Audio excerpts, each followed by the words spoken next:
Hello, my name is Ide Kurnia Swasti and I will explain about early stages in the development of a group.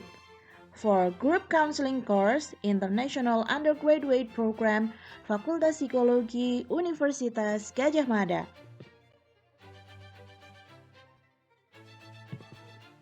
As we know, groups have become increasingly popular and have been designed to meet both the needs of clients and the demands of agency settings.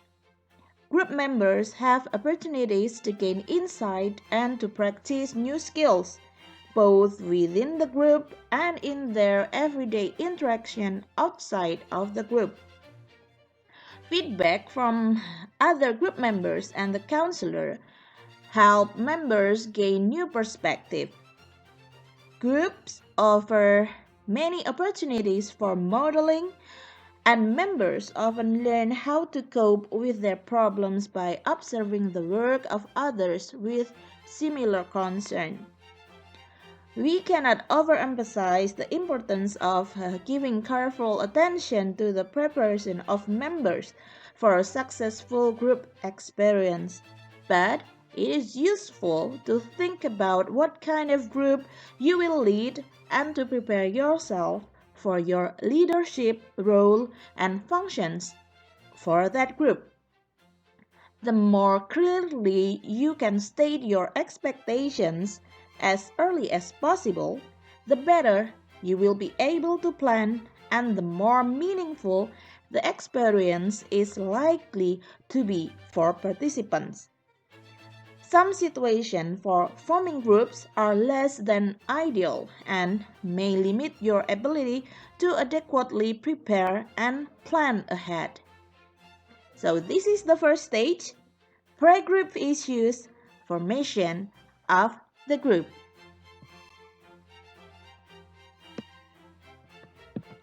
These general areas can serve as guidelines for forming a proposal. The first is rationale. Do you have a clear and convincing rationale for your group? And can you present data to support your rationale? Are you able to answer questions that might be raised about the need for this group? The second point is objectives. Can you clearly state what you most want to attain and how you will go about doing so? Are your objectives specific, measurable, and attainable within the specified time? The third is practical consideration. Is the members denied? Are meeting times, frequency of meetings, and duration of the group reasonable? Is the physical location of the group easily accessible to all members? The fourth is procedures. Have you selected specific procedures to meet the stated objectives? Are these procedures appropriate and realistic for the given population? And the last is evaluation. Does your proposal contain strategies for evaluating how well the stated objectives were met? Are your evaluation methods objective, practical, and relevant? Okay, the proposal need to answer all of these questions so the participants can get the information about what they will be joining, your group.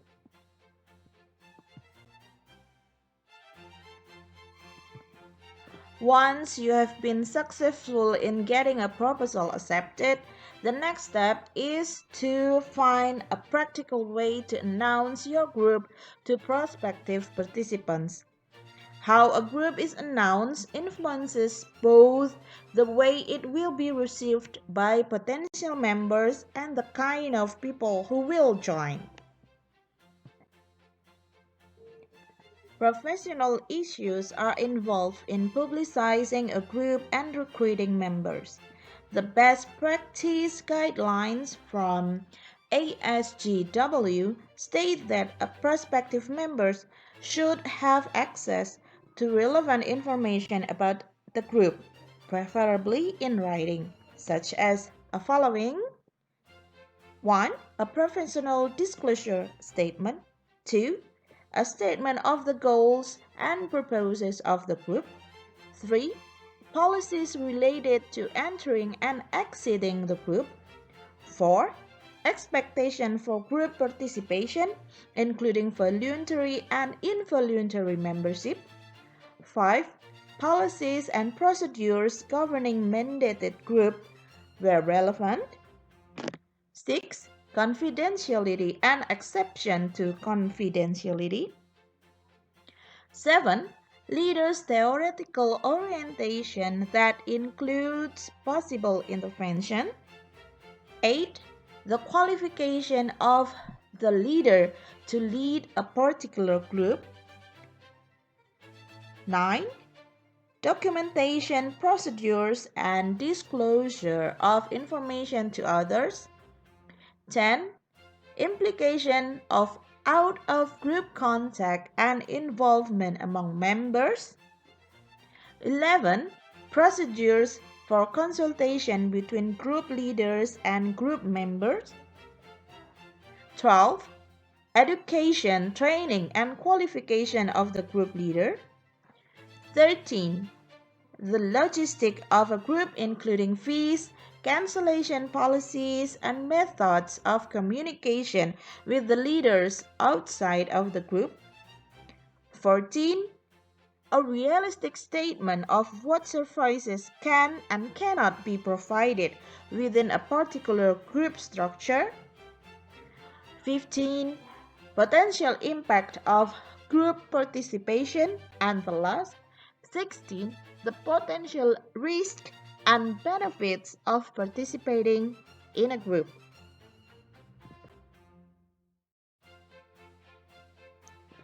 After announcing a group and recruiting members, the next crucial step is arranging for screening and selecting the members who will be makeup for the group.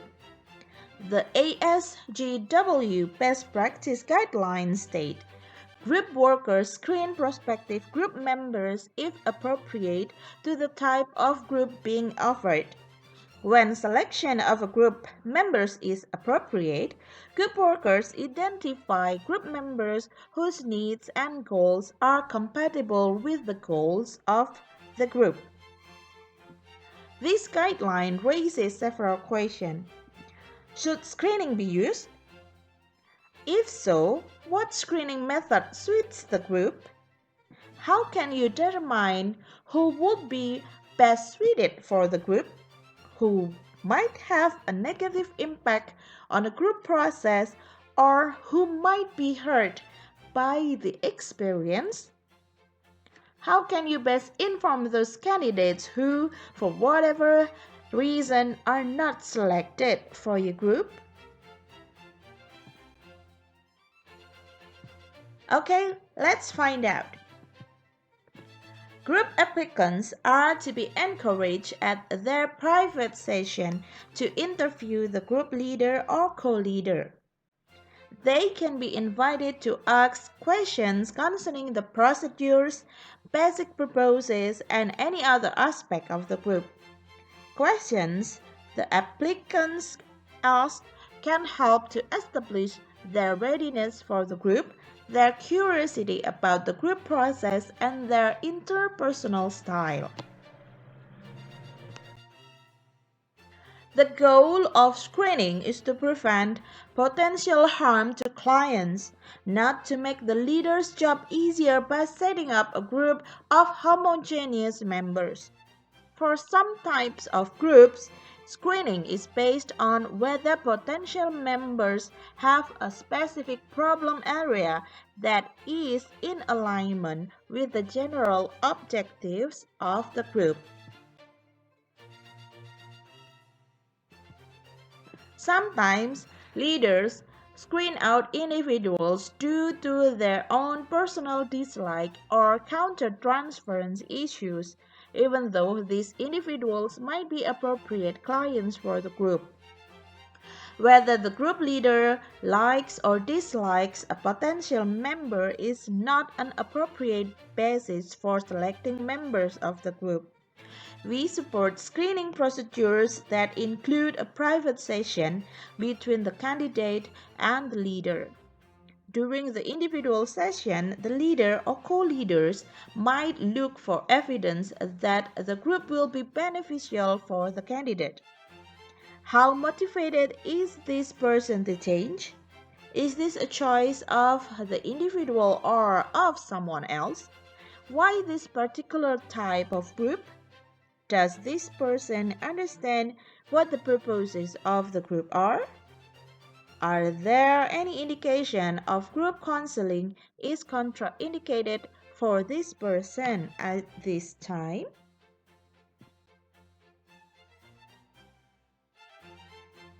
Okay, we'll continue to the next discussion.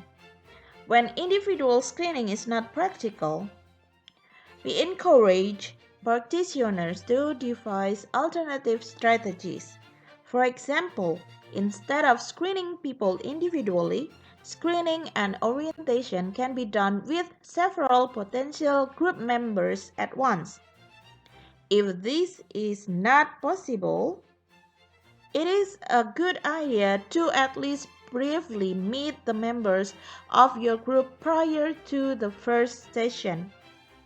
Another alternative is to make the first session of the group the time for orientation and getting a commitment for the members.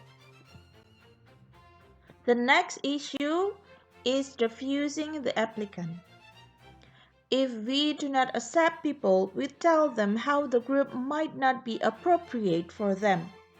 We strive to break the news in a manner that is honest, direct, respectful, and sensitive, and when possible, we suggest other options. Ethical practice involves offering those candidates who are not accepted in the group the support they need in dealing with their reaction to not be included in the group, and as well as suggesting alternatives to group participation. For example, we might determine that highly defensive and extremely anxious person who is very frightened in interpersonal relationship is likely to benefit from a series of individual counseling sessions before being placed in a group situation. We would explain our rationale and encourage the person to consider accepting a referral for an appropriate type of intervention.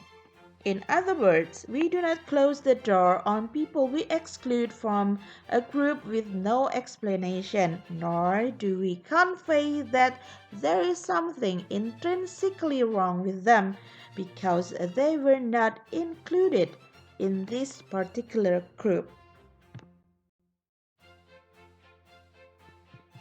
And here we are, the summary of pre-group issues. The pre-group session is appropriate time to encourage members to express the expectations they bringing with them to the group. We typically begin by asking these questions. What are your expectations for this group? What did you have in mind when you signed up? Their replies will give us frame of reference for how the members are approaching the group, what they want from it, and what they are willing to give to the group to make it a success. We are also share our expectations by giving members an idea of why we designed the group, what we hope will be accomplished, and what we expect of ourselves as leaders and them as members. This is a good time to re-emphasize and clarify what you see as your responsibilities to the group and to further discuss the members' rights and responsibilities. As a leader, during the screening and pre-group meetings, it is important to clarify what needs can or cannot be met within the group. For instance, if you do not view your role as being the expert who provides answers, potential members have a right to know this so that they can determine if this group is what they are seeking.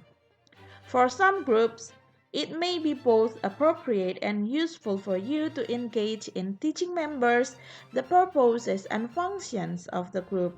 It is important to invite members of your groups to verbally state their reasons for joining a group, and it is critical that you be willing to explore these expectations during the initial session. It will be beneficial to all to know both member functions and leader functions before starting the group session.